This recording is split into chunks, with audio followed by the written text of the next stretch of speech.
think people equate hunger with, do they have enough resources? And I think we know that people don't have enough resources. We have very low median income in this county. Certainly the numbers are increasing for those who are coming into our office for pantry assistance and other kinds of assistance, but predominantly pantry assistance. I think the economy has affected everybody. Those who don't have jobs, of course, it affects them even more. But food prices are going up, so how do you stretch your dollar to compensate? Over the last 10, 15 years, we've lost our big industrial base. A lot of the real high quality or high paying jobs have left. Most people are in underemployed minimum wage jobs. They make too much to be on assistance, but they're not making enough to live comfortably and struggle from day to day. Certainly senior citizens, with Social Security being what it is, are in need. We have an older population now. I'm a baby boomer, so we're getting older. So 10 years from now, how's that gonna look? There's a lot of working poor, a lot of families, husband and wives, who are working several part-time jobs to make a living. There's nothing worse than when you're really hungry and you're not in a position to eat. And boy, to have to feel like that all the time, that's got to be distracting in life. And let alone when people are wondering, when is my next meal coming? What am I going to do? All those factors factor into the need for food. And you have to eat.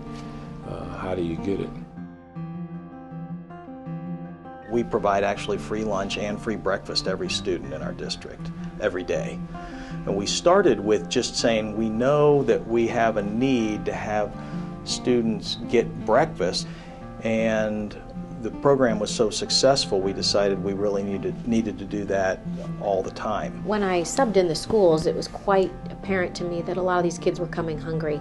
And I remember one time it was getting near the end of the school year and summer was coming, and this one child was so upset that school was ending, and I couldn't imagine what it was about. And I asked the teacher, and she said it was because they weren't going to get fed in the summer. And that never even crossed my mind. The bottom line in education is if they are hungry, they're not able to focus, they're not able to pay attention, they're worrying about those basic needs, and so we can't be worrying about or having them focus on learning without having their basic needs met as a person and as a human being. It affects your learning, your attention ability. It affects a whole lot of things, your growth. What you eat is what you are. And if you're not eating, a good meal, a good hot meal, at least 2, but 3 times a day, then you have a tendency to drift off and think of some other things maybe. So food is a part of being human. Something may irritate us, but once it's gone, that irritation, whether it's an itch or something, we just don't think about it. And so I think we're at the stage where we're not thinking about it. Kids are ready to get right down to their schoolwork. We know that they've got something in their bellies, and so it's become an issue where we don't think about it. Now we can really focus on, is their learning being impacted because they're hungry? And besides hunger, there could be other issues, obviously. There could be family issues, or mom and dad are having some stressors, or there's financial issues in the family, and so all of those things. But at least we know we're eliminating that as a problem for the students so that they should be able to function better in the classroom. I'll tell you what, the volunteerism in this town is extraordinary. We have a lot of people willing to give of their time. My family and I went over to the 7th Street New Life Ministries food pantry at Thanksgiving, and there were more volunteers than they knew what to do with. What I'm really impressed with this community are the number of organizations and the number of people that are stepping up trying to help people. The food stamps are huge.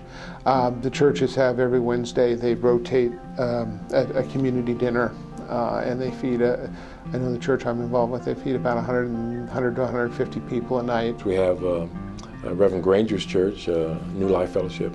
They have a food pantry, a pretty big one. That's probably one of the bigger ones in our community here. Salvation Army, those people that haven't been involved in food banks before or food service before are getting more involved. Here in Coshocton, there are quite a few other nonprofit organizations that are assisting people with other needs. we have a couple of food pantries. We have other organizations that are assisting the elderly, the veterans, the handicapped. So luckily here in Coshocton there are a lot of organizations providing assistance to different specific groups, which is really a good thing. We're all community. Community means we share our resources. Just because you live next door to each other doesn't make you community. When you share resources, that makes you a community, and food is one of those resources.